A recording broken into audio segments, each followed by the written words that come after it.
नमस्कार शेतकरी मित्रांनो, मी सागर उपनर रॉयल शेती कारभार या यूट्यूब चॅनलमध्ये आपलं स्वागत आहे. नॅशनल लाईव्हस्टॉक मिशन या योजनेअंतर्गत आपण हा शेळ्यांचा फार्म तयार केलेला आहे. 100 शेळी व 5 बोकड या प्रकारे आपण शेळ्यांचा फार्म तयार केलेला आहे. ते आपण बाहेरून अशा प्रकारे स्ट्रक्चर आहे आपल्या गोट फार्मचं.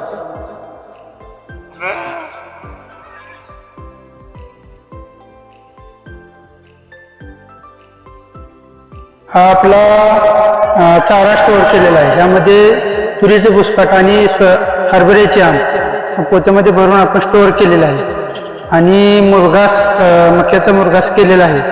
हा चारा आपण अशा प्रकारे स्टोअर केलेला आहे.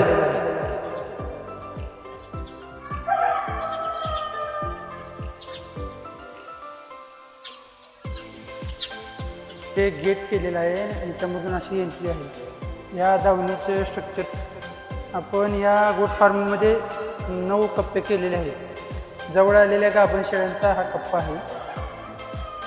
त्यानंतर हा मेंढरांच्या कोकरांचा कप्पा आहे. हा तुरत वेलेल्या म्हणजे 1 महिना ते 15 दिवसाच्या कोकरांच्या शेळ्यांचा कप्पा आहे.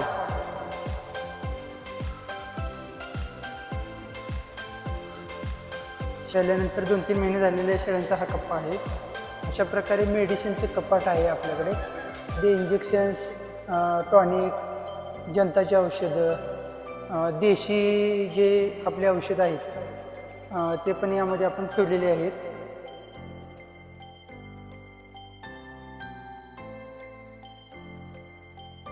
हे आपले ब्रीडर आहेत.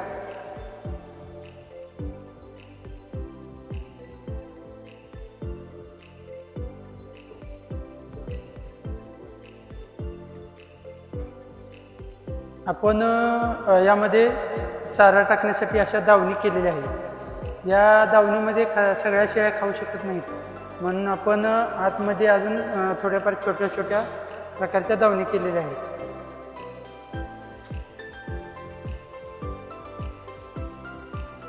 हा आपला लहान कोकरांचा कप्पा आहे. त्यामध्ये आता सध्या लहान कोकरं नसल्या कारणाने आपण ठेवलेले नाही आहे.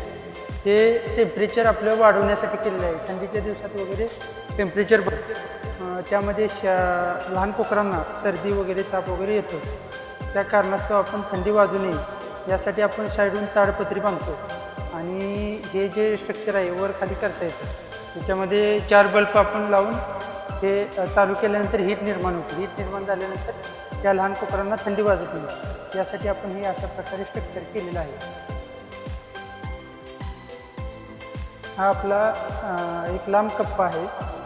यामध्ये लहान कोकरांना उड्या मारण्यासाठी वगैरे आपण हा कप्पा केलेला आहे.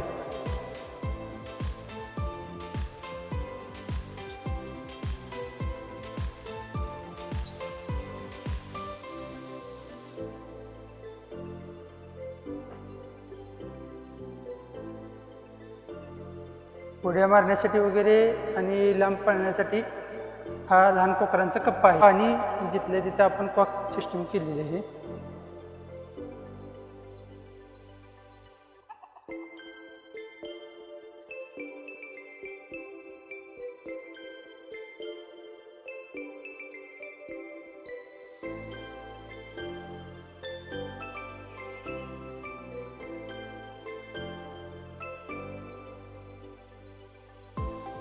हा आपला दुसऱ्या साईडून दिसणारा असा गोट फार्मचा व्ह्यू आहे.